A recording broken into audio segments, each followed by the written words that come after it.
കേരളക്കരയെ അക്ഷരാർത്ഥത്തിൽ ഞെട്ടിച്ച സംഭവം. വൈകുന്നേരം ഏകദേശം 4:30 മണിയോടുകൂടി കൊല്ലം ജില്ലയിലെ ആശ്രമം മൈതാനത്തിന് സമീപത്തുകൂടി 80 വയസ്സോളം പ്രായം തോന്നിക്കുന്ന ഒരു വൃദ്ധൻ സൈക്കിളിൽ പോവുകയായിരുന്നു. ഈ സമയത്തായിരുന്നു അപ്രതീക്ഷിതമായി നീല നിറത്തിലുള്ള ഒരു വാഗണാർ കാർ അതിവേഗതയിൽ സൈക്കിൾക്കാരനെ ഇടിച്ചു തെറിപ്പിച്ചത്. ആ വൃദ്ധൻ തെറിച്ചു വീണതും കാർ നിർത്താതെ തന്നെ അയാൾ അവിടെ നിന്നും കടന്നുപോയി.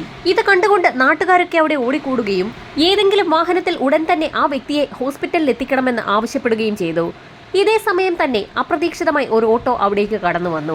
ആളുകൾ എല്ലാവരും കൂടി ചേർന്ന് ആ വൃദ്ധനെ ഓട്ടോയ്ക്കകത്തേക്ക് കയറ്റുകയും തൊട്ടടുത്തുള്ള ശങ്കേഴ്സ് ഹോസ്പിറ്റലിൽ പ്രവേശിപ്പിക്കുകയും ചെയ്തു. 2 ദിവസത്തിന് ശേഷം ആ വൃദ്ധൻ മരിച്ചു എന്നുള്ള വാർത്തയാണ് പിന്നീട് പുറത്തു വന്നത്. BSNL-ൽ നിന്ന് വിരമിച്ച അസിസ്റ്റന്റ് ജനറൽ മാനേജറായ പാപ്പച്ചൻ എന്ന വ്യക്തിയാണ് മരിച്ചിരിക്കുന്നത്. അദ്ദേഹം താമസിക്കുന്നതാകട്ടെ കൈരളി ലൈനിലുള്ള ഒരു നില വീട്ടിലാണ്. പാപ്പച്ചന്റെ മൃതദേഹം ഏറ്റുവാങ്ങിയ ബന്ധുക്കളും മക്കളുമൊക്കെ പന്തളത്തുള്ള അവരുടെ വീട്ടിലേക്ക് കൊണ്ടുപോവുകയും മരണാനന്തര ചടങ്ങുകളൊക്കെ അവിടെ വെച്ച് തന്നെ പൂർത്തിയാക്കുകയും ചെയ്തു. ഏതാനും ദിവസങ്ങൾക്ക് ശേഷം പാപ്പച്ചനുമായി ബന്ധപ്പെട്ടിട്ടുള്ള ബാങ്കിംഗ് ആക്ടിവിറ്റീസും മറ്റ് ട്രഷറിയുമായി ബന്ധപ്പെട്ടുള്ള കാര്യങ്ങളുമൊക്കെ പൂർത്തീകരിക്കുന്നതിന് വേണ്ടി പാപ്പച്ചന്റെ മക്കൾ വീണ്ടും കൊല്ലത്തേക്ക് വന്നു. Punjab national ബാങ്കിലും south Indian ബാങ്കിലുമായിട്ടായിരുന്നു Pappachan അക്കൗണ്ടുകൾ ഉള്ളത്. അതുകൊണ്ട് തന്നെ അക്കൗണ്ട് ക്ലോസ് ചെയ്യുന്നതിനുള്ള നടപടികൾ പൂർത്തീകരിച്ച ശേഷം മക്കൾ തിരികെ നാട്ടിലേക്ക് മടങ്ങുകയും ചെയ്തു. എന്നാൽ ഏതാനും ദിവസങ്ങൾക്കകം തന്നെ അവർക്ക് ലഭിച്ച ഒരു ഇൻഫർമേഷന്റെ അടിസ്ഥാനത്തിൽ ആ മക്കൾ വീണ്ടും തിരികെ കൊല്ലത്തേക്ക് എത്തി. കൊല്ലത്തെ മിനി മുത്തൂറ്റ് ബാങ്കിന്റെ ശാഖയിലേക്കാണ് ഒരു നോട്ടീസ് കിട്ടിയതിന്റെ ഭാഗമായി ആ മക്കൾ എത്തിയത്. അവരുടെ അച്ഛൻ ഒരു ലോൺ എടുത്തിട്ടുണ്ട് എന്നുള്ളതായിരുന്നു ആ നോട്ടീസിൽ പറഞ്ഞിട്ടുള്ളത്. മിനി മുത്തൂറ്റിൽ ലോൺ എടുക്കുന്ന സമയത്ത് ഒരു ഇൻഷുറൻസ് ഫോം കൂടി ഒപ്പിട്ട് കൊടുക്കേണ്ടതുണ്ട്. ഏതെങ്കിലും കാരണവശാൽ ലോൺ എടുക്കുന്ന വ്യക്തി ആക്സിഡന്റിൽ മരിക്കുന്ന ഒരു സാഹചര്യം ഉണ്ടായാൽ ഇൻഷുറൻസ് അനുവദിക്കുന്നതുമായി ബന്ധപ്പെട്ടുള്ള ഒരു ഫോമിലാണ് യഥാർത്ഥത്തിൽ പാപ്പച്ചൻ ഒപ്പിട്ട് കൊടുത്തിട്ടുള്ളത്. അങ്ങനെ ഒരു സ്കീം അവിടെ ഉണ്ടോ എന്നറിയുന്നതിന് വേണ്ടിയിട്ടാണ് ആ മക്കൾ എത്തിയത്. അവർ കാര്യം പറഞ്ഞതിനെ തുടർന്ന് പാപ്പച്ചനുമായി ബന്ധപ്പെട്ട് ആ ബാങ്കിലുള്ള രേഖകളൊക്കെ മാനേജരും മറ്റുള്ള ആളുകളുമൊക്കെ മക്കൾക്ക് മുൻപാകെ സമർപ്പിച്ചു. പിന്നീട് ഞെട്ടിക്കുന്ന ഒരു കാര്യമായിരുന്നു ബാങ്ക് ഉദ്യോഗസ്ഥർ ആ മക്കളോട് പറഞ്ഞത്. പാപ്പച്ചൻ തങ്ങളുടെ ബാങ്കിൽ നിന്നും 29 ലക്ഷം രൂപ ലോൺ എടുത്തിട്ടുണ്ടെന്നുള്ള വിവരം ഉദ്യോഗസ്ഥൻ പറഞ്ഞപ്പോൾ ആ മക്കൾക്ക് തീർത്തും അമ്പരപ്പായിരുന്നു. കാരണം ഏതാനും ദിവസങ്ങൾക്ക് മുൻപ് പഞ്ചാബ് നാഷണൽ ബാങ്കിന്റെ ശാഖയിലെത്തിയപ്പോൾ ആ ബാങ്കിൽ അക്കൗണ്ട് ഉണ്ടായിരുന്ന പാപ്പച്ചൻ മരിക്കുന്നതിന് ഏതാനും ദിവസങ്ങൾക്ക് മുൻപ് 14 ലക്ഷം രൂപ ക്യാഷായി പിൻവലിച്ചു എന്നുള്ള കാര്യം ബാങ്കുകാർ പറഞ്ഞിരുന്നു. ഇപ്പോൾ മിനി മുത്തൂറ്റിൽ നിന്നും 29 ലക്ഷം രൂപ ലോൺ എടുത്തതായും അറിഞ്ഞിരിക്കുകയാണ്. പണം ചെലവാക്കാൻ മടിയുള്ള തീർത്തും പിശുക്കനായ ഒരു വ്യക്തിയായിരുന്നു പാപ്പച്ചൻ. നല്ല വസ്ത്രം പോലും വാങ്ങി ധരിക്കുന്നത് അദ്ദേഹത്തിന് ഇഷ്ടമുള്ള കാര്യമായിരുന്നില്ല. അങ്ങനെ ഒരു വ്യക്തി ഇത്രയും പണം എന്തിനായിരിക്കാം പിൻവലിച്ചതെന്ന് മക്കൾക്ക് സംശയം തോന്നി. പിതാവിന്റെ കൈവശം ഇത്രയും പണമുണ്ടെന്നുള്ള കാര്യം പോലും മക്കൾക്ക് അറിയില്ലായിരുന്നു. മക്കൾക്ക് പുറമെ ബന്ധുക്കളെയും ഒക്കെ പാപ്പച്ചൻ അകറ്റി നിർത്തിയിരിക്കുകയായിരുന്നു. പാപ്പച്ചന്റെ പണം പിൻവലിക്കലുമായി ബന്ധപ്പെട്ട് സംശയം തോന്നിയ മക്കൾ ഉടൻ തന്നെ കൊല്ലം സ്റ്റേഷനിലെത്തി ഒരു പരാതി നൽകി. പാപ്പച്ചന്റെ സൈക്കിൾ ഇടിച്ചു തെറിപ്പിച്ചത് നീല നിറത്തിലുള്ള ഒരു വാഗണാർ കാറായിരുന്നു. അത് ഓടിച്ചിരുന്നത് അനിമോൻ എന്നൊരു വ്യക്തിയാണ്. അയാൾക്കെതിരെ മനഃപൂർവ്വമല്ലാത്ത നരഹത്യക്ക് കേസെടുക്കുകയും പിന്നീട് വിട്ടയക്കുകയും ചെയ്തിട്ടുണ്ട്. കൊല്ലം സ്റ്റേഷനിൽ അങ്ങനെ ഒരു കേസ് നിലനിൽക്കുമ്പോഴാണ് പാപ്പച്ചന്റെ മക്കൾ മറ്റൊരു പരാതിയുമായി ഇപ്പോൾ സ്റ്റേഷനിലേക്ക് എത്തിയിരിക്കുന്നത്. പണം ചിലവാക്കാൻ മടിയുള്ളതുകൊണ്ട് തന്നെ ഓട്ടോയിലോ കാറിലോ ഒന്നും തന്നെ സഞ്ചരിക്കാത്ത ഒരു വ്യക്തിയാണ് പാപ്പച്ചൻ. അതുകൊണ്ടാണ് അയാൾ സ്ഥിരമായി സൈക്കിളിൽ സഞ്ചരിക്കുന്നത്. അതുകൊണ്ട് തന്നെ അങ്ങനെ ഒരു വ്യക്തി ഇത്രയും പണം പിൻവലിച്ചതിൽ തങ്ങൾക്ക് സംശയമുണ്ടെന്ന് ആ മക്കൾ പോലീസിനോട് ആവർത്തിച്ചു പറഞ്ഞു. മാസം 80,000 രൂപ പെൻഷൻ ലഭിക്കുന്ന ഒരു വ്യക്തി കൂടിയാണ് പാപ്പച്ചൻ. അതുകൊണ്ട് തന്നെ ഒരു കാരണവശാലും അയാൾക്ക് ലോൺ എടുക്കേണ്ട യാതൊരു ആവശ്യവുമില്ല എന്ന് ആ മക്കൾ പോലീസിനോട് പറഞ്ഞു. സൈക്കിൾ അല്ലാതെ മറ്റൊരു വാഹനവും അയാൾക്ക് സ്വന്തമായില്ല. അതുമാത്രവുമല്ല, മറ്റെവിടെയെങ്കിലും പ്രോപ്പർട്ടി ഉള്ളതായിട്ടും ആ മക്കൾക്കറിയില്ല. താമസിക്കുന്ന വീട്ടിൽ യാതൊരു വിധത്തിലുള്ള പുതുക്കിപ്പണികളും നടത്തിയിട്ടുമില്ല. കൈരളി ലൈനിലുള്ള ഏറ്റവും ഇടിഞ്ഞു വീഴാറായ ഒരു വീടാണ് പാപ്പച്ചന്റേത്. മാസം 80,000 രൂപ വീതം പെൻഷൻ പറ്റുന്ന BSNL-ൽ നിന്ന് വിരമിച്ച ഒരു അസിസ്റ്റന്റ് ജനറൽ മാനേജറുടെ വീടാണതെന്ന് കാണുന്ന ആരും പറയില്ല. അപ്പോൾ പിന്നെ ആ പണം പാപ്പച്ചൻ എന്ത് ചെയ്തു എന്ന് മക്കൾക്ക് സംശയം തോന്നി. പറയത്തക്ക സുഹൃത്ത് ബന്ധങ്ങളോ ബന്ധുക്കളും മക്കളുമായും വലിയ അടുപ്പമോ ഒന്നും തന്നെ പാപ്പച്ചനില്ല. തെരുവ് നായ്ക്കൾക്ക് ഭക്ഷണം കൊടുക്കുന്ന ഒരു വിനോദം മാത്രമാണ് പാപ്പച്ചനുള്ളത്. നായ്ക്കൾക്ക് ഭക്ഷണം കൊടുക്കുന്നതിനായി നിരവധി പാത്രങ്ങളും അയാൾ വീട്ടിൽ വാങ്ങിവെച്ചിട്ടുണ്ട്. അതുകൊണ്ട് തന്നെ പാപ്പച്ചന്റെ വീടിരിക്കുന്ന ഭാഗത്ത് ഒരു തരത്തിലുമുള്ള ശല്യവും ഉണ്ടാകാതെ നോക്കാൻ ആ നായ്ക്കൾക്കറിയാമായിരുന്നു. പാപ്പച്ചന്റെ ദുരൂഹമായ സ്വഭാവത്തെക്കുറിച്ച് മക്കൾ പോലീസിനോട് പറഞ്ഞപ്പോൾ അവർക്കും ചില സംശയങ്ങൾ തോന്നി. എങ്കിൽ പോലും വാഹനമിടിച്ചാണ് പാപ്പച്ചൻ മരിച്ചിരിക്കുന്നതെന്നും വാഹനം ഇപ്പോഴും തങ്ങളുടെ കസ്റ്റഡിയിലുണ്ടെന്നും പ്രതി ജാമ്യത്തിലാണെന്നും മരിക്കുന്നതിന് മുൻപ് എന്തെങ്കിലും വ്യക്തിപരമായ ആവശ്യമുള്ളതുകൊണ്ടായിരിക്കാം പാപ്പച്ചൻ പണം പിൻവലിച്ചതെന്നുമൊക്കെ പോലീസ് സംഘം ആ മക്കളോട് പറഞ്ഞു. കൊല്ലം ടൗൺ സ്റ്റേഷനിൽ നിന്നും വലിയ അന്വേഷണമൊന്നും ഉണ്ടാകുകയില്ല എന്ന് മനസ്സിലാക്കിയ മക്കൾ നേരെ SP ഓഫീസിലെത്തുകയും ഒരു പരാതി വിശദമായി തന്നെ തയ്യാറാക്കി നൽകുകയും ചെയ്തു. മാസം 80,000 രൂപ പെൻഷൻ ലഭിക്കുന്ന ഇത്രയും വലിയൊരു ഉദ്യോഗസ്ഥൻ വലിയൊരു തുക ലോൺ എടുത്തതിലും 14 ലക്ഷം രൂപ ഒറ്റയടിക്ക് പിൻവലിച്ചതിലുമൊക്കെ SP-ക്ക് സംശയം തോന്നി. SP-യുടെ നിർദ്ദേശത്തിൽ ഉടൻ തന്നെ ഒരു സ്പെഷ്യൽ ഇൻവെസ്റ്റിഗേഷൻ ടീമിനെ തന്നെ കോൺസ്റ്റിറ്റ്യൂട്ട് ചെയ്യുകയും അന്വേഷണം വിപുലമാക്കാൻ തീരുമാനിക്കുകയും ചെയ്തു. അന്വേഷണത്തിന്റെ ഭാഗമായി ഒരു സംഘം പോലീസ് ഉദ്യോഗസ്ഥർ പഞ്ചാബ് നാഷണൽ ബാങ്കിന്റെ ശാഖയിലെത്തി. മരിക്കുന്നതിന് ഏതാനും ദിവസങ്ങൾക്ക് മുൻപ് 14 ലക്ഷം രൂപ പാപ്പച്ചൻ തന്റെ അക്കൗണ്ടിൽ നിന്ന് പിൻവലിച്ചിട്ടുണ്ടെന്ന് ബാങ്കുകാരും സമ്മതിച്ചു.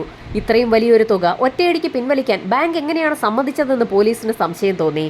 റിലേഷൻഷിപ്പുമായി ബന്ധപ്പെട്ടാണ് അത്തരമൊരു സൗകര്യം ബാങ്ക് നൽകിയതെന്നായിരുന്നു അവരുടെ മറുപടി. കാരണം പാപ്പച്ചന്റെ പെൻഷൻ തുക ആ ബാങ്കിലേക്കാണ് വരാറുള്ളത്. അയാൾക്ക് ബാങ്കിൽ വലിയൊരു ഡെപ്പോസിറ്റ് തന്നെയുണ്ട്. ബാങ്കിന്റെ സ്ഥിരം കസ്റ്റമർ ആയതുകൊണ്ട് തന്നെയാണ് യാതൊരുവിധ മടിയും കൂടാതെ അത്രയും വലിയൊരു തുക പിൻവലിക്കാൻ ബാങ്കും തയ്യാറായത്. അത് മാത്രവുമല്ല, 45 ലക്ഷം രൂപ പഞ്ചാബ് നാഷണൽ ബാങ്കിൽ പാപ്പച്ചൻ നിക്ഷേപിച്ചിട്ടുണ്ടായിരുന്നു എന്നും എന്നാൽ ഇപ്പോൾ ആകെ 1 ലക്ഷം രൂപയിൽ താഴെ മാത്രമേ അവിടെ ഡെപ്പോസിറ്റ് ഉള്ളൂ എന്ന് കൂടി കേട്ടപ്പോൾ പോലീസുകാർക്ക് ആകെ അമ്പരപ്പായിരുന്നു. മരിക്കുന്നതിന് ഏതാനും നാളുകൾക്ക് മുൻപ് ഒറ്റ ചെക്കിലൂടെ പാപ്പച്ചൻ 30 ലക്ഷം രൂപ അക്കൗണ്ടിൽ നിന്ന് പിൻവലിച്ചിരുന്നു. മരിക്കുന്നതിന് 2 ദിവസം മുൻപായിരുന്നു ബാക്കിയുള്ള 14 ലക്ഷം രൂപ കൂടി പിൻവലിച്ചത്. ശേഷിക്കുന്ന 1 ലക്ഷം രൂപയിൽ താഴെയുള്ള ബാലൻസ് മാത്രമാണ് ഇപ്പോഴുള്ളതെന്ന് കൂടി കേട്ടപ്പോൾ പോലീസിന് ആകെ സംശയമായി. ഈ സമയത്തായിരുന്നു ബാങ്ക് ഉദ്യോഗസ്ഥർ മറ്റൊരു കാര്യം കൂടി പോലീസിനോട് പറയുന്നത്. നേരത്തെ 30 ലക്ഷം രൂപ പിൻവലിച്ചത് ക്യാഷ് ചെക്കിലൂടെയല്ലെന്നും തേവള്ളിയിലൂടെ മിനി മുത്തൂറ്റ് ബാങ്കിന്റെ ശാഖയുടെ ചെക്കായിരുന്നു അതെന്നുകൂടി അവർ വ്യക്തമാക്കി. മിനി മുത്തൂറ്റ് ബാങ്കിലേക്ക് പാപ്പച്ചൻ ആ ചെക്ക് കൊടുത്തിരിക്കുകയാണ്. പോലീസ് സംഘം ഉടൻ തന്നെ അന്വേഷണവുമായി മിനി മുത്തൂറ്റ് ബാങ്കിന്റെ ശാഖയിലെത്തി. ബാങ്ക് ശാഖയിലുള്ള പാപ്പച്ചന്റെ ട്രാൻസാക്ഷനുമായി ബന്ധപ്പെട്ടുള്ള റെക്കോർഡുകളൊക്കെ വിശദമായി തന്നെ പോലീസ് സംഘം പരിശോധിച്ചു. തീർത്തും അമ്പരപ്പിക്കുന്ന ചില കാര്യങ്ങളായിരുന്നു ആ റെക്കോർഡുകൾ പരിശോധിച്ചപ്പോൾ പോലീസിന് പിടികിട്ടിയത്. 5, 10, 15 ലക്ഷം വീതം പാപ്പച്ചൻ പലപ്പോഴായി മിനി മുത്തൂറ്റ് ബാങ്കിന്റെ ശാഖയിൽ നിന്നും ലോൺ എടുത്തിരിക്കുകയാണ്. ലോൺ എടുത്തതിന്റെ തൊട്ടടുത്ത ദിവസം തന്നെ അയാൾ ആ തുക തിരിച്ചടയ്ക്കുകയും ചെയ്യും. വെറും ഒരു ദിവസത്തേക്ക് പാപ്പച്ചൻ എന്തിനാണ് ലോൺ എടുക്കുന്നതെന്ന് പോലീസിന് സംശയം തോന്നി. സ്പെഷ്യൽ ഇൻവെസ്റ്റിഗേഷൻ ടീം അതുവരെ കളക്ട് ചെയ്ത എല്ലാ വിവരങ്ങളും SP അറിയിക്കുകയും ചെയ്തു. തങ്ങൾ വിചാരിച്ചതുപോലെ ഇതൊരു സാധാരണ കേസല്ല എന്നും ഇതിന് പിന്നിൽ നിരവധി ആളുകളുണ്ടെന്നും ഉന്നത ഉദ്യോഗസ്ഥരടങ്ങുന്ന സംഘത്തിന് വ്യക്തമായി. പാപ്പച്ചന്റെ മരണത്തിൽ എന്തോ ചില ദുരൂഹതകളുണ്ടെന്ന് മനസ്സിലാക്കിയ പോലീസ് സംഘം നേരത്തെ അയാളെ കാറിടിച്ച് വീഴ്ത്തിയ വാഗണാറിന്റെ ഉടമ അനുമോനെക്കുറിച്ച് വിശദമായി അന്വേഷിക്കാൻ തന്നെ തീരുമാനിച്ചു. അനുമോനെക്കുറിച്ച് വിശദമായി അന്വേഷിച്ചപ്പോഴായിരുന്നു അയാൾ ഒരു സീസൺഡ് ക്രിമിനലാണെന്നും ഒരുപാട് ക്രിമിനൽ ആക്ടിവിറ്റീസുമായി ബന്ധപ്പെട്ടിട്ടുണ്ടെന്നും പോലീസിന് വ്യക്തമാകുന്നത്. അങ്ങനെയെങ്കിൽ അയാൾ പാപ്പച്ചനെ കാറിടിച്ചതുമായി ബന്ധപ്പെട്ട് എന്തെങ്കിലും ദുരൂഹതയുണ്ടോ എന്ന് മനസ്സിലാക്കുന്നതിനായി പാപ്പച്ചന്റെ ആക്സിഡന്റ് നടന്ന ദിവസം ആശ്രമം മൈതാനത്തിന് സമീപമുള്ള ഏതെങ്കിലും വീടുകളിലോ കടകളിലോ CCTV വിഷ്വൽസ് ഉണ്ടെങ്കിൽ അവയൊക്കെ ഒന്ന് പരിശോധിക്കാൻ തന്നെ തീരുമാനിച്ചു.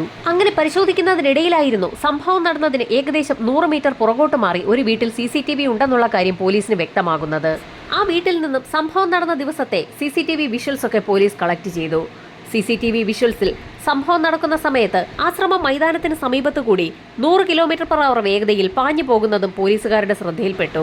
കാൽനട യാത്രക്കാരും വാഹനങ്ങളുമൊക്കെയുള്ള തിരക്കുള്ള ആ റോഡിലൂടെ അത്രയും സ്പീഡിൽ വാഹനം ഓടിച്ച് ആ വ്യക്തി പോകുന്നതിൽ തന്നെ പോലീസിന് ചില അസ്വാഭാവികതകൾ തോന്നി. അങ്ങനെ തോന്നിയ പോലീസ് സംഘം ഉടൻ തന്നെ അനുമോനെ കസ്റ്റഡിയിലെടുത്ത് ചോദ്യം ചെയ്യൽ ആരംഭിച്ചു.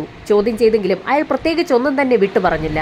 അനുമോനൊന്നും തുറന്നു പറയില്ല എന്ന് മനസ്സിലാക്കിയ പോലീസ് സംഘം അയാളുടെ ട്രാക്ക് റെക്കോർഡുകളൊക്കെ ഒന്ന് പരിശോധിച്ചു. കൊല്ലം ജില്ലയിൽ വിവിധ സ്ഥലങ്ങളിൽ പല കേസുകളിലും പ്രതിയാണ് അനുമോനുമായി ബന്ധപ്പെട്ടുള്ള കേസ് ഫയലുകൾ പരിശോധിക്കുന്നതിനിടയിലായിരുന്നു അയാൾ നടത്തിയിട്ടുള്ള ഓരോ കുറ്റകൃത്യങ്ങളും അതുമായി ബന്ധപ്പെട്ടുള്ള വിചാരണയും FIRൽ രേഖപ്പെടുത്തിയിട്ടുള്ള കാര്യങ്ങളുമൊക്കെ പോലീസിന്റെ ശ്രദ്ധയിൽപ്പെടുന്നത്. കേസുകളുമായി ബന്ധപ്പെട്ടുള്ള കോടതി വിചാരണയും വിധികളുമൊക്കെ പരിശോധിക്കുന്നതിനിടയിലായിരുന്നു അനുമോനു വേണ്ടി സ്ഥിരമായി വാദിക്കാറുണ്ടായിരുന്ന വക്കീലിന്റെ പേര് പോലീസിന്റെ ശ്രദ്ധയിൽപ്പെടുന്നത്. തിരുവനന്തപുരത്തുകാരിയായിരുന്ന അഡ്വക്കേറ്റ് സരിത എന്നൊരു വ്യക്തിയാണ് അനുമോനു വേണ്ടി വാദിക്കുന്നത്. സ്ഥിരമായി അതേ അഡ്വക്കേറ്റ് തന്നെ അനുമോനു വേണ്ടി വാദിക്കുന്നത് കണ്ടപ്പോൾ പോലീസ് സംഘത്തിന് ഒരു സംശയം തോന്നി. ഈ സമയത്തായിരുന്നു കൂട്ടത്തിലുണ്ടായിരുന്ന ഒരു പോലീസുകാരൻ SP-യോട് മറ്റൊരു കാര്യം പറയുന്നത്. തേവള്ളിയിലെ മിനി മുത്തൂറ്റ് ബാങ്കിന്റെ ശാഖയിലെ മാനേജരും സരിത എന്നൊരു വ്യക്തിയാണെന്നും അവർ നേരത്തെ അഡ്വക്കേറ്റ് ആയിരുന്നു എന്നും ഒരു പക്ഷേ അവർ തന്നെ ആയിരിക്കുമോ ഈ അഡ്വക്കേറ്റുമെന്ന് തനിക്ക് സംശയമുണ്ടെന്നായിരുന്നു ആ പോലീസുകാരൻ SP-യോട് പറഞ്ഞത്. സംശയം തോന്നിയ പോലീസ് സംഘം ഉടൻ തന്നെ മിനി മുത്തൂറ്റ് ബാങ്കിന്റെ ശാഖയിലെത്തി. ആ സമയത്ത് ബാങ്കിൽ സരിതയും ബാങ്കിലെ തന്നെ മറ്റൊരു സ്റ്റാഫ് അനൂപ് എന്നൊരു വ്യക്തിയും ഉണ്ടായിരുന്നു. പോലീസ് സംഘം വിശദമായി തന്നെ സജിതയെ ചോദ്യം ചെയ്തു. താൻ നേരത്തെ അഡ്വക്കേറ്റ് ആയിരുന്നു എന്നും 10 വർഷമായി കൊല്ലം ബാറിൽ പ്രാക്ടീസ് ചെയ്തിരുന്നു എന്നും എന്നാൽ മിനി മുത്തൂറ്റ് ബാങ്കിൽ ഒരു ജോലി കിട്ടിയപ്പോൾ താൻ ഇങ്ങോട്ടേക്ക് മാറിയതാണെന്നുമൊക്കെ സരിത പോലീസിനോട് മറുപടിയും പറഞ്ഞു. വക്കീലായി ജോലി ചെയ്തിരുന്ന സമയത്ത് സ്ഥിരമായി അനുമോൻ എന്നൊരു പ്രതിക്ക് വേണ്ടി സരിത സ്ഥിരമായി വാദിക്കാറുണ്ടായിരുന്നു അല്ലേ എന്ന് പൊടുന്നനെയായിരുന്നു തീർത്തും അപ്രതീക്ഷിതമായി SP സരിതയോട് ചോദിച്ചത്. അനുമോൻ എന്ന പേര് പെട്ടെന്ന് കേട്ടപ്പോൾ സരിതയൊന്ന് ഞെട്ടിയെങ്കിലും ആ ഞെട്ടൽ തന്റെ മുഖത്ത് കാണിക്കാതെ തന്നെ സരിത പോലീസിന്റെ ചോദ്യങ്ങൾക്കുള്ള മറുപടിയും പറഞ്ഞു. അഡ്വക്കേറ്റ് ആയിരുന്ന സമയത്ത് അങ്ങനെ പലർക്കും വേണ്ടി താൻ വാദിച്ചിട്ടുണ്ടെന്നും എന്നാൽ ഇപ്പോൾ അവരാരുമായി തനിക്ക് ബന്ധമില്ല എന്നും അവർ പോലീസിനോട് പറഞ്ഞു. പറഞ്ഞു. എന്നാൽ ഏതാനും ദിവസങ്ങൾക്ക് മുൻപ് സരിത അനുമോനെ കോൺടാക്ട് ചെയ്തതായി സൈബർ സെല്ലിൽ നിന്ന് തങ്ങൾക്ക് ഇൻഫർമേഷൻ ലഭിച്ചിട്ടുണ്ടെന്നും അനുമോനൊപ്പം ചേർന്ന് സരിത ചില കുറ്റകൃത്യങ്ങൾ നടത്തിയതായി തങ്ങൾക്ക് സൂചന ലഭിച്ചിട്ടുണ്ടെന്നും അതുകൊണ്ട് തന്നെ സരിതയെ കസ്റ്റഡിയിൽ എടുക്കുന്നതിന് വേണ്ടിയാണ് തങ്ങൾ വന്നിട്ടുള്ളതെന്ന് കൂടി പോലീസ് പറഞ്ഞതോടുകൂടി സരിത ആകെ അമ്പരന്നു. സരിതയേക്കാൾ കൂടുതൽ ഞെട്ടിയത് സരിതയ്ക്ക് സമീപം നിന്നിരുന്ന അനൂപ് എന്ന വ്യക്തിയാണ്. പോലീസ് സംഘം അനൂപിന് നേരെ തിരിഞ്ഞതിന് ശേഷം അനൂപിനെ കൂടി തങ്ങൾ കസ്റ്റഡിയിൽ എടുക്കുകയാണെന്ന് അയാളോട് പറഞ്ഞു. പാപ്പച്ചനുമായി ബന്ധപ്പെട്ടിട്ടുള്ള എല്ലാ രേഖകളും മിനി മുത്തൂറ്റ് ബാങ്കിന്റെ ശാഖയിൽ നിന്നും പോലീസ് സംഘം കണ്ടെടുത്തു. പലതവണ പാപ്പച്ചൻ ബാങ്കിൽ നിന്ന് ലോൺ എടുത്തിരിക്കുകയാണ്. ലോണുമായി ബന്ധപ്പെട്ട് പാപ്പച്ചൻ ഒപ്പിട്ട് നൽകിയിട്ടുള്ള രേഖകളാണ് ആരെയും അമ്പരപ്പിക്കുന്നത്. ലോൺ എടുത്തിരിക്കുന്ന രേഖകളിലുള്ള ഒപ്പുകളൊന്നും തന്നെ പാപ്പച്ചന്റേതല്ല. പാപ്പച്ചന്റെ യഥാർത്ഥ ഒപ്പ് ഇപ്പോൾ പോലീസിന്റെ കൈവശമുണ്ട്. അതുകൊണ്ട് തന്നെ ലോണിന്റെ പേപ്പേഴ്സിൽ ഒപ്പിട്ടിരിക്കുന്നത് പാപ്പച്ചൻ അല്ല എന്നുള്ളത് ഒറ്റ നോട്ടത്തിൽ തന്നെ ആർക്കും മനസ്സിലാകും. സ്ഥിരമായി ഇങ്ങനെ പാപ്പച്ചന്റെ ഒപ്പിടുമ്പോൾ യാതൊരു കുറ്റബോധവും തോന്നാറില്ലേ എന്ന് അപ്രതീക്ഷിതമായി തന്നെ SP സരിതയോട് ചോദിച്ചു. ആ നിമിഷത്തിൽ തന്നെ താൻ പിടിക്കപ്പെട്ടു എന്ന് സരിതയ്ക്ക് ബോധ്യമായി. ബാങ്കിൽ നിന്ന് ലഭിക്കാവുന്ന എല്ലാ രേഖകളും കൈവശപ്പെടുത്തിയ ശേഷം സരിതയും അനൂപുമായി പോലീസ് സംഘം SP ഓഫീസിലെത്തി. സ്റ്റേഷനിലെത്തിയപ്പോഴായിരുന്നു സരിതയും അനൂപും മറ്റു രണ്ടുപേർ സ്റ്റേഷനിൽ നിൽക്കുന്ന കാഴ്ച കാണുന്നത്. ഒന്ന് പാപ്പച്ചനെ കാറിടിച്ച് തെറിപ്പിച്ച അനുമോൻ എന്ന വ്യക്തിയും രണ്ടാമത്തേത് കാറിടിച്ച സമയത്ത് പാപ്പച്ചനെ ആശുപത്രിയിലേക്ക് കൊണ്ടുപോകാനെത്തിയ ഓട്ടോ ഡ്രൈവർ മാഹിനുമായിരുന്നു. അത് സ്റ്റേഷനിലുണ്ടായിരുന്ന ഓട്ടോ ഡ്രൈവർ മാഹിൻ ആ സമയത്തും പോലീസിനോട് പല കാര്യങ്ങളും പറയുന്നുണ്ടായിരുന്നു. വണ്ടി ഇടിച്ച സമയത്ത് യാദൃശ്ചികവശാൽ താൻ അവിടെ എത്തിയതാണെന്നും ആ സമയത്തായിരുന്നു അയാളെ താൻ ഹോസ്പിറ്റലിൽ എത്തിച്ചതെന്നും അതല്ലാതെ തനിക്കൊരു കാര്യവും അറിയില്ല എന്നും മാഹിൻ പോലീസിനോട് ആവർത്തിച്ച് പറഞ്ഞുകൊണ്ടേയിരുന്നു. പോലീസ് സംഘം കസ്റ്റഡിയിലെടുത്ത പ്രതികളുമായി സംഭവം നടന്ന ദിവസത്തേതുപോലെ ആശ്രമം മൈതാനത്തിന് സമീപത്തെത്തിച്ച് എല്ലാ കാര്യങ്ങളും അന്ന് നടന്ന രീതിയിൽ അനുകരിച്ച് കാണിക്കാൻ ആവശ്യപ്പെട്ടു. തെളിവെടുപ്പ് പൂർത്തിയാക്കിയ ശേഷം തിരികെ സ്റ്റേഷനിലെത്തിച്ച് പല കാര്യങ്ങളും പല ആവർത്തി പോലീസ് സംഘം ആ പ്രതികളോട് ചോദിച്ചു. പോലീസിന്റെ കർക്കശമായ ചോദ്യം ചെയ്യലുകൾക്കൊടുവിൽ കൂട്ടത്തിലുണ്ടായിരുന്ന അനൂപ് എന്ന വ്യക്തി പല കാര്യങ്ങളും പോലീസിനോട് പറഞ്ഞു തുടങ്ങി. സംഭവം നടന്ന ദിവസം വൈകുന്നേരം 4:30 മണിയോടുകൂടി അനൂപ് പാപ്പച്ചനെ കണ്ടിരുന്നു. ഒരു ചായ കുടിക്കാൻ തനിക്കൊപ്പം വരാമോ എന്ന് അനൂപ് പാപ്പച്ചനോട് ചോദിക്കുകയും ചെയ്തു. അങ്ങനെ ഒരുമിച്ചിരുന്ന് ചായ കുടിക്കത്തക്ക വിധം ഒരു പരിചയം അനൂപും പാപ്പച്ചനും തമ്മിലുണ്ടായിരുന്നു. ഏതാനും നാളുകൾക്ക് മുൻപായിരുന്നു അനൂപും സരിതയും കൂടി മുത്തൂറ്റിന്റെ ഫീൽഡ് ഏജന്റുമായി പാപ്പച്ചന്റെ വീട്ടിലെത്തിയത്. ഫീൽഡ് സർവേ വഴിയാണ് ഒട്ടുമിക്ക ബാങ്കുകളും ആളുകളെ തങ്ങളുടെ ബാങ്കിലേക്ക് ക്യാൻവാസ് ചെയ്യാറുള്ളത്. അത്തരത്തിലൊരു ക്യാൻവാസിംഗിന്റെ ഭാഗമായിരുന്നു അന്ന് അവരും പാപ്പച്ചന്റെ വീട്ടിലെത്തിയത്. BSNL നിന്ന് വിരമിച്ച വലിയൊരു ഉദ്യോഗസ്ഥനാണ് പാപ്പച്ചൻ എന്നുള്ള വിവരം സമീപത്തുള്ള വീടുകളിലൊക്കെ ക്യാൻവാസിംഗിനായി കയറിയിറങ്ങിയ സമയത്ത് തന്നെ സരിതയും സംഘവും അറിഞ്ഞിരുന്നു. അങ്ങനെ പാപ്പച്ചന്റെ വീട്ടിലേക്ക് എത്തിയ മിനി മുത്തൂറ്റ് ബാങ്കിന്റെ മാനേജറായ സരിതയും അസിസ്റ്റന്റ് മാനേജറായ അനൂപും അവരുടെ ഫീൽഡ് സ്റ്റാഫും കൂടി പാപ്പച്ചനോട് അവരുടെ ബാങ്കിന്റെ പുതിയ സ്കീമിനെ കുറിച്ച് സംസാരിച്ചു തുടങ്ങി. പ്രായമായ വ്യക്തികൾക്ക് പരമാവധി പലിശ നൽകുന്ന പുതിയ സ്കീമിനെ കുറിച്ച് കേട്ടപ്പോൾ തന്നെ പാപ്പച്ചന് അത് ഇഷ്ടപ്പെടുകയും ചെയ്തു. പാപ്പച്ചനോട് പല കാര്യങ്ങളും ചോദിച്ചറിഞ്ഞ സരിതയ്ക്ക് അയാൾക്ക് പല ബാങ്കുകളിലും ക്യാഷ് ഡെപ്പോസിറ്റ് ഉണ്ടെന്നുള്ള കാര്യം വ്യക്തമായി. മറ്റുള്ള ബാങ്കുകളിൽ ഒരു സീനിയർ സിറ്റിസണ് പരമാവധി 7.5 അല്ലെങ്കിൽ 8% പലിശ ലഭിക്കുമ്പോൾ തങ്ങളുടെ ബാങ്കിൽ നിക്ഷേപിക്കുകയാണെങ്കിൽ 4% കൂടി അധികമായി പലിശ ലഭിക്കുമെന്നും 10 ലക്ഷം രൂപയൊക്കെ നിക്ഷേപിക്കാമെങ്കിൽ വർഷം 40,000 രൂപ വരെ പലിശ ഇനത്തിൽ ലഭിക്കുമെന്ന് കൂടി സരിത പറഞ്ഞപ്പോൾ പാപ്പച്ചൻ പിന്നീട് അധികമൊന്നും ആലോചിച്ചില്ല. സരിതയും മറ്റുള്ള ആളുകളും പറഞ്ഞ കാര്യങ്ങളൊക്കെ കേട്ട ശേഷം പാപ്പച്ചൻ അതിവേഗത്തിൽ തന്നെ തന്റെ മുറിയിലേക്ക് പോവുകയും മുറിക്കുള്ളിൽ നിന്നും സൗത്ത് ഇന്ത്യൻ ബാങ്കിന്റെയും പഞ്ചാബ് നാഷണൽ ബാങ്കിന്റെയും 2 ചെക്ക് ബുക്കുകളുമായി പുറത്തേക്ക് വരികയും ചെയ്തു. ചെക്കുകളിൽ മിനി മുത്തൂറ്റിന്റെ പേരെഴുതുകയും അതിൽ തുക എഴുതി തീയതിയിട്ട് സൈൻ ചെയ്ത് മാനേജർ സരിതയുടെ കയ്യിലേക്ക് കൊടുക്കുകയും ചെയ്തു. 2 ചെക്കുകളാണ് ഫില്ല് ചെയ്ത് സരിതയുടെ കയ്യിൽ കൊടുത്തത്. ആ ചെക്കുകളിലേക്ക് നോക്കിയ സരിത അക്ഷരാർത്ഥത്തിൽ ഞെട്ടിപ്പോയി. 2 ചെക്കുകളിലായി 90 ലക്ഷം രൂപയാണ് പാപ്പച്ചൻ എഴുതി നൽകിയിരിക്കുന്നത്. പാപ്പച്ചനെ എങ്ങനെയെങ്കിലും പറഞ്ഞു സമ്മതിപ്പിച്ച് 1-2 ലക്ഷം രൂപ തങ്ങളുടെ ബാങ്കിലേക്ക് ഡെപ്പോസിറ്റ് ചെയ്യിപ്പിക്കണമെന്ന ഉദ്ദേശത്തോടു കൂടിയായിരുന്നു സരിതയും അനൂപും അവിടേക്ക് എത്തിയത്. ഇത്രയും വലിയൊരു തുക പാപ്പച്ചൻ ഡെപ്പോസിറ്റായി നൽകുമെന്ന് ഒരു കാരണവശാലും അവർ പ്രതീക്ഷിച്ചതുമില്ല. 90 ലക്ഷം രൂപ വലിയൊരു എമൗണ്ട് ആണ്. ഒറ്റയടിക്ക് ആരോടും ചോദിക്കാതെ നാഷണലൈസ്ഡ് ബാങ്കായ പഞ്ചാബ് നാഷണൽ ബാങ്കിൽ നിന്നും സൗത്ത് ഇന്ത്യൻ ബാങ്കിൽ നിന്നുമായി ആ തുക മിനി മുത്തൂറ്റ് ബാങ്കിലേക്ക് ട്രാൻസ്ഫർ ചെയ്യുന്നതിന് പാപ്പച്ചന് ഒരു ബുദ്ധിമുട്ടും ഉണ്ടായില്ല. അതോടുകൂടി സരിതയ്ക്ക് ഒരു കാര്യം വ്യക്തമായി. പാപ്പച്ചന് പണം ക്രയവിക്രയം ചെയ്യുന്നതിന് ആരോടും അനുവാദം ചോദിക്കേണ്ട ആവശ്യമില്ല. ഫോമുകളെല്ലാം പാപ്പച്ചനെ കൊണ്ട് ഫില്ല് ചെയ്യിപ്പിച്ച് ബാക്കി നടപടികളെല്ലാം പൂർത്തിയാക്കി ആ ചെക്കുമായി സരിതയും സംഘവും തിരികെ ബാങ്കിലേക്ക് എത്തി. ബാങ്കിലെത്തിയ സരിതയും അനൂപും പാപ്പച്ചനെ കുറിച്ച് തന്നെ ചർച്ച ചെയ്തുകൊണ്ടിരുന്നു. 80 വയസ്സായ പാപ്പച്ചന്റെ കൈവശം 90 ലക്ഷം രൂപയാണുള്ളത്. അയാൾക്ക് പെട്ടെന്ന് എന്തെങ്കിലും സംഭവിച്ചാൽ ആ തുകയ്ക്ക് പിന്നീട് ആരാണ് അർഹർ? നോമിനിയുടെ സ്ഥാനത്ത് മക്കളുടെ പേരൊക്കെയാണ് എഴുതിയിരിക്കുന്നതെങ്കിൽ പോലും മക്കളുമായും ബന്ധുക്കളുമായും ഒന്നും പാപ്പച്ചന് വലിയ ബന്ധമൊന്നുമില്ല. അക്കാര്യം അയാളുമായി സംസാരിക്കുന്നതിനിടയിൽ സരിതയ്ക്ക് മനസ്സിലായതാണ്. ഇത്രയും വലിയൊരു തുക പാപ്പച്ചൻ ഡെപ്പോസിറ്റ് ചെയ്യുന്ന കാര്യം പോലും മക്കൾക്കറിവില്ല. 90 ലക്ഷം രൂപ ഡെപ്പോസിറ്റ് ചെയ്യുമ്പോൾ വലിയൊരു തുക മാസാമാസം പലിശ ഇനത്തിൽ തന്നെ ലഭിക്കും. 80 വയസ്സായ വ്യക്തിക്ക് എന്തിനാണ് ഇത്രയധികം പണമെന്ന് അവർ ചിന്തിച്ചു. എന്നാൽ പാപ്പച്ചനാകട്ടെ തന്റെ പണം പലിശയടക്കം പെരുകുന്നത് സ്വപ്നം കണ്ടിരിക്കുകയായിരുന്നു.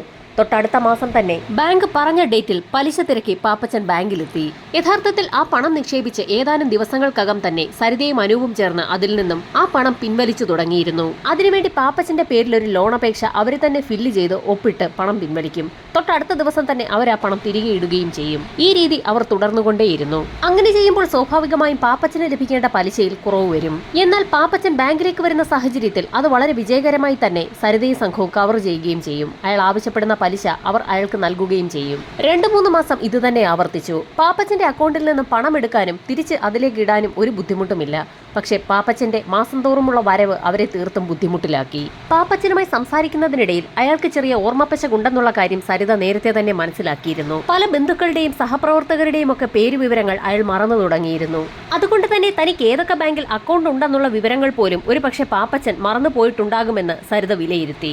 എല്ലാ മാസവും പലിശയ്ക്കായി പാപ്പച്ചൻ ബാങ്കിലെത്തുന്ന സാഹചര്യം ഉണ്ടായതുകൊണ്ട് തന്നെ ഒന്നടവിട്ട ദിവസങ്ങളിൽ പാപ്പച്ചന്റെ അക്കൗണ്ടിൽ നിന്നും പണം പിൻവലിക്കുന്ന രീതി സരിതയും അനൂപും ഒഴിവാക്കി. പകരം 1-2 ആഴ്ച കൂടുമ്പോഴായി പിന്നീടുള്ള പണം പിൻവലിക്കൽ. ഇത്തരത്തിൽ പണം പിൻവലിക്കുമ്പോൾ അക്കൗണ്ടിലുള്ള പണം കുറയുന്ന സാഹചര്യത്തിൽ പാപ്പച്ചന് ലഭിക്കേണ്ട പലിശയിലും കുറവ് വന്നു തുടങ്ങി. പണം ഡെപ്പോസിറ്റ് ചെയ്ത് ഏകദേശം 4-5 മാസം പിന്നിട്ടപ്പോൾ തന്റെ അക്കൗണ്ടിലേക്ക് ബാങ്ക് പറഞ്ഞ തരത്തിലുള്ള പലിശയൊന്നും എത്തുന്നില്ല എന്നുള്ള കാര്യം പാപ്പച്ചന് മനസ്സിലായി. അങ്ങനെ സരിതയും അനൂപുമായി പാപ്പച്ചൻ ചെറിയ രീതിയിലൊന്ന് ഉരസി. തൊട്ടടുത്ത മാസം തന്നെ ആ ബാങ്കിൽ നിന്നും താൻ തന്റെ ഡിപ്പോസിറ്റ് പിൻവലിക്കുകയാണെന്നും പാപ്പച്ചൻ അവരെ അറിയിച്ചു. പാപ്പച്ചന്റെ തീരുമാനം കേട്ടപ്പോൾ തന്നെ തൊട്ടടുത്ത മാസം മുതൽ അയാൾക്ക് കൃത്യമായി പലിശ കൊടുക്കണമെന്നുള്ള ഒരു തീരുമാനത്തിലേക്കാണ് പിന്നീട് സരിതയും അനൂപും എത്തിയത്.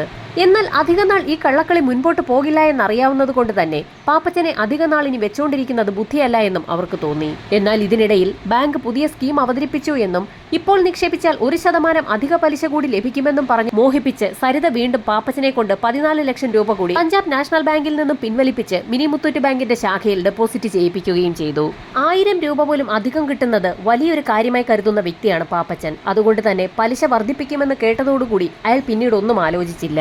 പാപ്പച്ചന്റെ കയ്യിൽ നിന്നും 14 ലക്ഷം രൂപ കൂടി എത്തിയ സാഹചര്യത്തിൽ പിന്നീട് എന്ത് വേണമെന്നുള്ള കാര്യത്തിൽ സരിതയും അനൂപും നേരത്തെ തന്നെ തീരുമാനമെടുത്തു വെച്ചിരിക്കുകയായിരുന്നു. അവരുടെ പ്ലാൻ നടപ്പിലാക്കുന്നതിന്റെ ഭാഗമായായിരുന്നു അനുമോൻ എന്ന ക്രിമിനലിനെ അവർ രംഗത്തിറക്കിയത്. അങ്ങനെ സംഭവം നടന്ന ദിവസം ഏകദേശം 4 മണിയോടുകൂടി ആശ്രമം മൈതാനത്തിന് സമീപം തന്റെ ബൈക്കുമായി അനൂപ് എത്തി. അതുവഴി സൈക്കിളിൽ വന്ന പാപ്പച്ചനോട് ഒരു ചായ കുടിക്കാമോ എന്ന് അയാൾ ചോദിച്ചു. തന്റെ വകയായി ഒരു ചായ വാങ്ങി നൽകാമെന്ന് പറഞ്ഞാൽ പാപ്പച്ചൻ അതിൽ വീഴുമെന്ന് അനൂപിന് നേരത്തെ തന്നെ 100% ഉറപ്പുള്ള കാര്യമാണ്. അങ്ങനെ അനൂപ് പറഞ്ഞതനുസരിച്ച് അനൂപിന്റെ ബൈക്കിനെ ഫോളോ ചെയ്ത് പാപ്പച്ചനും മുൻപോട്ട് പോയി. ആളൊഴിഞ്ഞ ഒരു സ്ഥലത്തെത്തിയപ്പോൾ അനൂപ് തന്റെ മൊബൈൽ ഫോൺ എടുത്ത് അനൂപിനെയും അതുപോലെ തന്നെ പാപ്പച്ചനെയും ഫോളോ ചെയ്ത് നിശ്ചിത അകലത്തിൽ പിന്നിലുള്ള നീല വാഗണർ കാർ ഓടിച്ചു വരികയായിരുന്ന അനുമോന് സിഗ്നൽ നൽകുകയും ചെയ്തു. സിഗ്നൽ കിട്ടിയതും 100 km/h വേഗതയിൽ പിന്നാലെയുണ്ടായിരുന്ന അനുമോൻ പാപ്പച്ചനെയും സൈക്കിളിനെയും അതിശക്തമായി തന്നെ ഇടിച്ചു തെറിപ്പിച്ചു. ഈ സംഭവം നടന്ന ഏതാനും നിമിഷങ്ങൾക്കകം തന്നെ ഇടവഴിയിൽ ഓട്ടോയുമായി കാത്തുനിന്ന മാഹിൻ അവിടേക്ക് എത്തുകയായിരുന്നു. മറ്റൊരു നിർദ്ദേശം കൂടി സരിത മാഹിന് നൽകിയിരുന്നു. ഏതെങ്കിലും കാരണവശാൽ പാപ്പച്ചൻ മരിക്കാതിരിക്കുന്ന ഒരു സാഹചര്യം ഉണ്ടായാൽ പോകുന്ന വഴിയിൽ അയാളെ കൊലപ്പെടുത്തുക. പാപ്പച്ചൻ ജീവനോടെ ഇരിക്കുന്നത് സരിതയ്ക്കും അനൂപിനും ഭീഷണി ഉയരുന്ന സാഹചര്യത്തിലായിരുന്നു അത്തരത്തിലൊരു നിർദ്ദേശം സരിത ഓട്ടോക്കാരൻ മാഹിന് നൽകിയത്. കൃത്യം നടത്തുന്നതിന് വേണ്ടി അനുമോന് 2.5 ലക്ഷം രൂപയാണ് സരിത ഓഫർ ചെയ്തിരുന്നത്. സംഭവം നടന്നതിന്റെ അന്ന് തന്നെ അനുമോൻ വാഗണർ കാറിന്റെ ഉടമസ്ഥനോടൊപ്പം കൊച്ചിയിലേക്ക് മുങ്ങുകയും ചെയ്തു. 2 ദിവസത്തിന് ശേഷമാണ് അവർ പിന്നീട് മടങ്ങി വന്നത്. അതിനോടകം തന്നെ പാപ്പച്ചൻ മരണപ്പെട്ട വാർത്ത ഓട്ടോക്കാരൻ മാഹിൻ അവർക്ക് റിപ്പോർട്ട് ചെയ്യുകയും ചെയ്തു. പാപ്പച്ചന്റെ മരണാനന്തര ചടങ്ങുകൾ പൂർത്തിയായി എന്നറിഞ്ഞതിന് ശേഷമായിരുന്നു കൊച്ചിയിൽ നിന്നും അനുമോനും അയാളുടെ കൂട്ടാളിയും തിരികെ എത്തിയത്. തിരികെ എത്തിയ അവർ നേരെ പോയത് സരിതയുടെ അടുത്തേക്കാണ്. തനിക്ക് 2.5 ലക്ഷം രൂപ പോരാ എന്നും 25 ലക്ഷം രൂപ വേണമെന്നും അയാൾ സരിതയോട് ആവശ്യപ്പെട്ടു. വിലപേശലിനൊടുവിൽ നിവൃത്തിയില്ലാതെ സരിത 19 ലക്ഷം രൂപ അനുമോന് നൽകുകയും ചെയ്തു.